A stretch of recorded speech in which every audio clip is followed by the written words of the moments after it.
So welcome back, and we just have to go back to this because Parliament has passed the East African Crude Oil Pipeline Bill 2021, as earlier watched in our story that was done by Herbert at Parliament, described as a major leap forward towards the final investment decision for oil and gas, and about $4 billion alone for the EACOP projects of the East African Crude Oil Pipeline. But to make us understand what the EACOP bill is and the other details is Ali Sekatawa. He is the Director for Legal and Corporate Affairs at the Petroleum Authority of Uganda. You're very welcome, Ali. Thank you.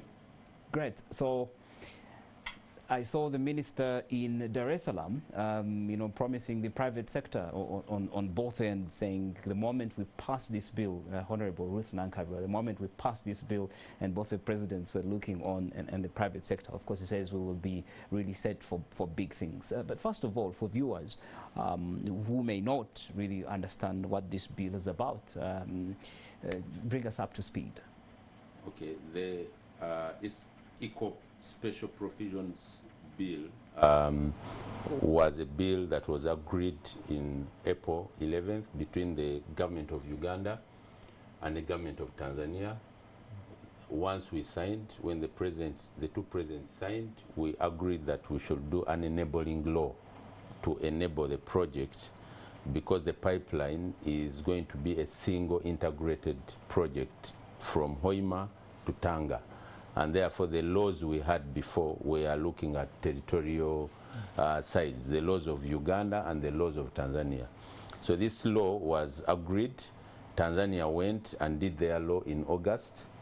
And we've been undergoing our processes. And we are happy that today our parliament stood above politics and looked at national interest and decided to pass the bill, which we think will unlock the industry, because right now it enables the company to start operations, to confirm the contracts that have been signed with the contractors and so on, because the benefits and the protections that had been given to the company needed to be enabled by the EACOP company. EACOP company, yes. Sure. Mm-hmm. Secondly, we have 4 partners in the pipeline. That is Total Energies. We have Uganda National Oil Company, Tanzanian National Oil Company. It is called TPDC, and then the China National Oil Company. Total Energies took its internal FID sometime this year. CNOOC did its part. The Parliament of Uganda already approved Uganda's participation through UNOC and provided the money, and Tanzania also provided the money. So the remaining piece of this puzzle was the EACOP bill. Now that we have it in place, there are 2 other bills, but they are not as major as this one, and therefore it's a very good outlook for the industry. Sure. And then we also have, does this mean now that we have a green light as far as the implementation of the HGS, the host government agreements, and the intergovernment agreements are concerned? Yes, that's correct. The intergovernmental agreement was signed, and it's a treaty now. It was between Uganda and the government of Tanzania. It was tabled before Parliament and ratified, so it's a treaty. The host government agreement had partially come into effect because the other part of it was the one awaiting this EACOP bill. Now that it has been passed, then it becomes fully implementable, and therefore all activities, including Ugandans who are waiting for compensation of their money for land acquisition and so on, are going to be given a green light to proceed. Well, there's a lot of legal jargons in there, and for our business community, which we've been telling each and every day to ready themselves, the enterprises for oil and gas business, of which we've had earlier at the Ministry of Finance forum. with businesses that a couple of contracts have been signed to a tune of 3 trillion shillings.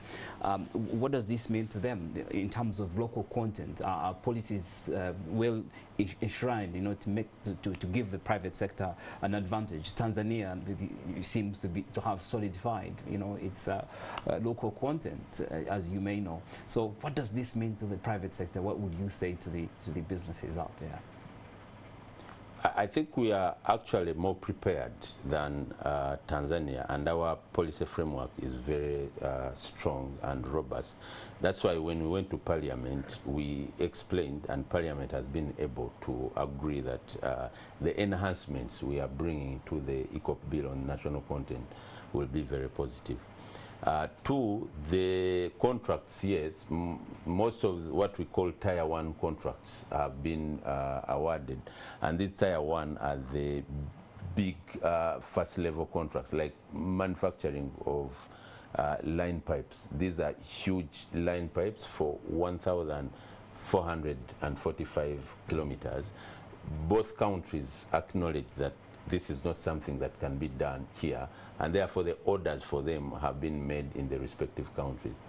The next step right now, what is going on, is the level of what you call Tier 2, and it's at Tier 2 that we expect most Ugandans and Ugandan companies to participate, and Tier 3, which is subcontracting, and it is subcontracting and the lower level. So this is the time, because what was holding some of the effectiveness of those contracts is this enabling law. And I think once it's done, as I said, we have 2 other laws, but they are not as major as in terms of impact as the EACOP Act. So we believe that the passing by Parliament, and we thank Parliament on behalf of the people of Uganda, that they have done their job. They have put their brick on the road to FID.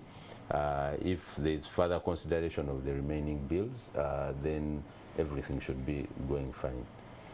Thank you very much, Ali. We don't have a lot of time otherwise to discuss this technical, specialized and capital-intensive sort of oil and gas industry, including the terms. Thank you very much, and our greetings to the Petroleum Authority. Very helpful.